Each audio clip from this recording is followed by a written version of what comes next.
Damda gizlənib güdü vurur. Kişi gəlib namazını qılmağa evdə üstü. Keçib orada çaynikini yapar versin. Daldan qəfildən 4-5 metrdən vurub xala olmuyor. Orada da rəhmədə idi.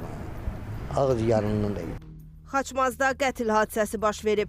Hadisə Aşıq Ələsgər küçəsində yerləşən fərdi yaşayış evində qeydə alınıb. 44 yaşlı Emin Cəlilov öz evində güllələnib. Onun qohumu 37 yaşlı Rafiq Həbibov tərəfindən öldürüldüyü bildirilir.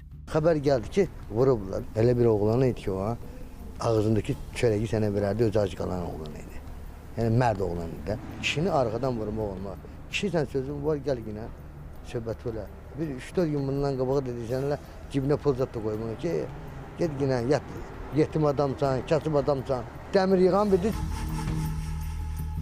Oktyabrın 19-u saat 19 radələrində Xaçmaz rayonu ərazisində 1981-ci il təvəllüdlü Emin Cəlilovun öldürülməsi barədə rayon prokurorluğuna məlumat daxil olub. Araşdırma zamanı 1988-ci il təvəllüdlü Rafiq Həbibovun tüfəngdən atəş açaraq Emin Cəlilovu qəsdən öldürməsinə əsaslı şübhələr müəyyən edilib. Faktla bağlı Xaçmaz rayon prokurorluğunda Cinayət Məcəlləsinin 120.1, yəni qəsdən adam öldürmə maddəsi ilə cinayət işi başlanıb. Rafiq Həbibov rayon prokurorluğu tərəfindən şübhəli şəxs qismində tutulub. Hazırda ibtidai istintaq tədbirləri davam etdirilir.